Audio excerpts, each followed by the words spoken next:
দিন বদলায়, সরকার বদলায়, ক্ষমতার পালাবদল হয়, কিন্তু প্রশ্নটা থেকে যায়, মানুষের আচরণ, প্রশাসনিক সংস্কৃতি আর সমাজের ভেতরের সহনশীলতা কি সত্যিই বদলায়? কোচবিহারের দিনহাটায় খারিজা ফলিমারি প্রাথমিক বিদ্যালয়ে ঘটে যাওয়া সাম্প্রতিক ঘটনা যেন আরও সেই প্রশ্নকে সামনে দাঁড় করিয়েছে। অভিযোগ, বিদ্যালয়ে চলাকালীন এক শিক্ষক মলয় মণ্ডলের ওপর এক ব্যক্তি চড়াও হয়ে মারধর করে। ঘটনাটি এতটাই আকস্মিক এবং হঠাৎ করে ঘটে যায় যে ক্লাসরুমের ভেতরে উপস্থিত ছাত্রছাত্রীরা আতঙ্কিত হয়ে পড়েন। পরে গুরুতর আহত অবস্থায় ওই শিক্ষককে দিনহাটা মহকুমা হাসপাতালে ভর্তি করা হয়। ঘটনার পর দিনহাটা থানায় অভিযোগ দায়ের হয়েছে এবং পুলিশ তদন্ত শুরু করেছে। প্রথম দৃষ্টিতে এটি একটি ব্যক্তিগত বিরোধ বা প্রশাসনিক ভুল বোঝাবুঝির ঘটনা বলে মনে হতেই পারে, কিন্তু ঘটনাটি যত সামনে আসছে তত স্পষ্ট হচ্ছে এটি শুধু একটি স্কুলের ভেতরের ঘটনা নয়, বরং সমাজে ক্রমশ বাড়তে থাকা অসহিষ্ণুতা, চাপ, অধৈর্য এবং প্রশাসনিক প্রক্রিয়া নিয়ে অজ্ঞতার একটি প্রতিফলন। বিজেপি শিক্ষা সংগঠনের নেতা সঞ্জয় মোদক কি বলছেন শুনবো। ওই সার্কেলের ফলিমারি প্রাথমিক বিদ্যালয়ের সহকারী শিক্ষক মলয় মণ্ডল মহাশয়, ওনার স্কুলে আজকে একজন লোক এসে 35 বছর আগে সার্টিফিকেট ওনার কাছে দাবি করে, কিন্তু বিদ্যালয়ে কোনো তথ্য না থাকায় উনি সার্টিফিকেটটা দিতে অস্বীকার করে। এই জন্য ওনার উপর চড়াও হয় এবং সে মানসিকভাবে এতটাই অসুস্থ হয়ে পড়ে এবং তার উপর মানসিক আক্রমণ এবং বিভিন্নভাবে শারীরিক আক্রমণও করে। সেজন্য তাকে আমরা হসপিটালে ভর্তি করেছি এবং আমরা একটা থানায়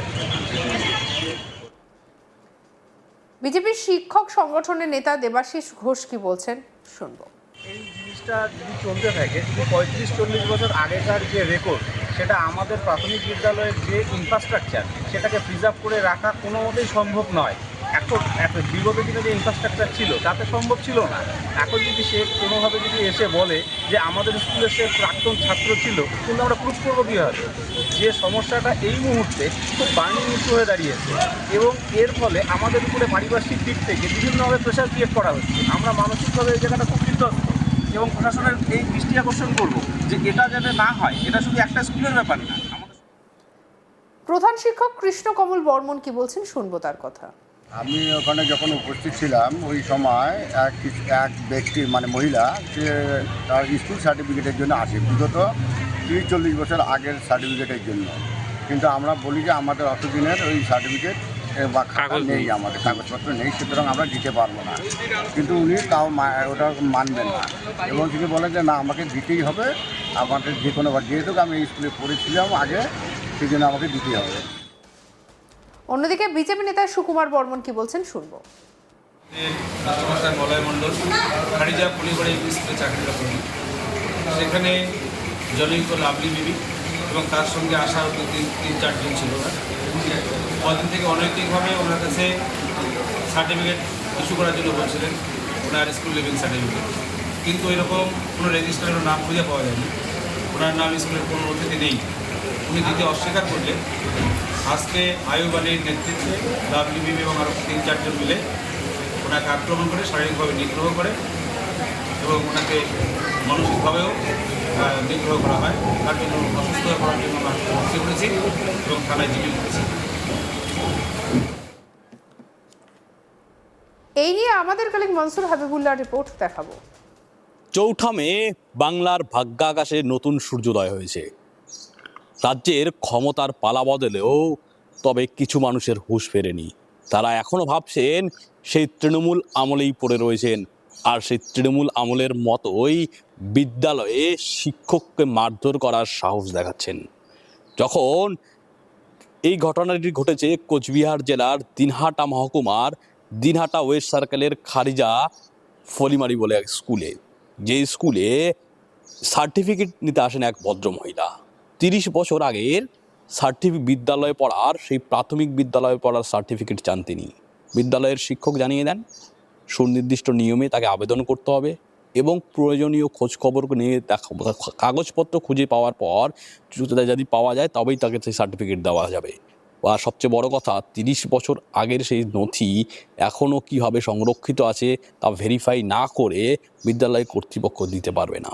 বিদ্যালয় কর্তৃপক্ষ যখন জানিয়ে দেন এই স্পষ্টভাবে প্রসিডিউরের কথা, যে নিয়ম কানুনের মাধ্যমে তাকে চাইতে হবে। কারণ একজন মানুষ, ভদ্রমহিলা হঠাৎ করে স্কুলে এসে যদি বলেন আমি এই স্কুলের প্রাক্তনী 30 বছর আগে পড়েছি, বর্তমানে যারা স্কুলে চাকরি করছেন তাদের পক্ষে সেটা বোঝা সম্ভব নয়।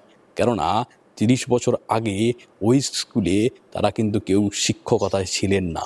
সেই জিনিসটি যখন বুঝিয়ে বোঝানো হচ্ছিল মহিলাকে, তখনই তার সঙ্গে আসা এক পুরুষ এক শিক্ষকের গায়ে হাত তোলে।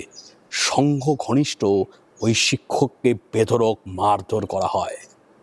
মানসিক চাপে এবং আঘাতের ফলে দিনহাটা মহকুমা হাসপাতালে ভর্তি হন এবং সংঘের আরএসএস ঘনিষ্ঠ যারা শিক্ষক তারা ছুটে আসেন এবং দিনহাটা থানায় মামলা রুজু হয়েছে স্পেসিফিক।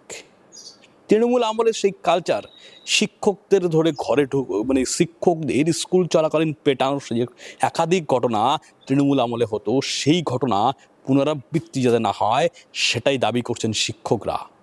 বিদ্যালয় পড়াশোনার জায়গা, সেখানে ছোট ছোট কোমলমতির ছাত্রছাত্রীরা আসেন তাদের শিক্ষকদের কাছে পড়াশোনা শিখতে।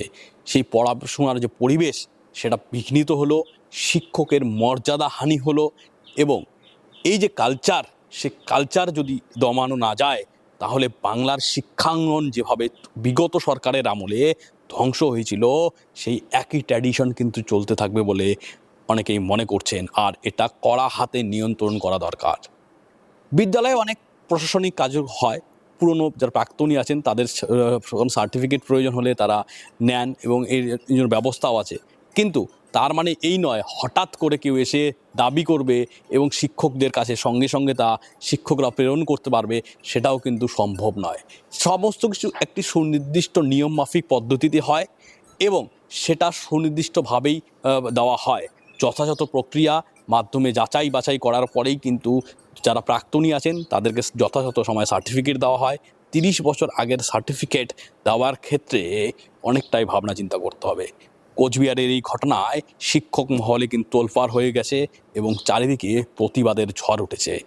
আহত শিক্ষককে দেখতে কোচবিহার সহ বিভিন্ন জায়গা থেকে সংঘ ঘনিষ্ঠ শিক্ষকরা এসেছেন এবং সাধারণ মানুষ সহ সকলেই সমবেদনা জানাচ্ছেন যে এই রকম শিক্ষকের সাথে এই রকম ঘটনা মেনে নেওয়া যায় না, তার তীব্র প্রতিবাদ করা উচিত এবং অভিযুক্তের কঠোর শাস্তি দরকার। শুধু তাই নয়, অভিযুক্তের শুধু শাস্তি নয়, এই রকম ঘটনার পুনরাবৃত্তি যেন না হয় সেটারও দাবি তুলছেন। কোচবিহার বরাবরই এই রকম ঘটনার সাক্ষী রয়ে গেছে। কোচবিহারে কিন্তু বর্তমানে কাটমানি নিয়ে তোলপাড় অবস্থা।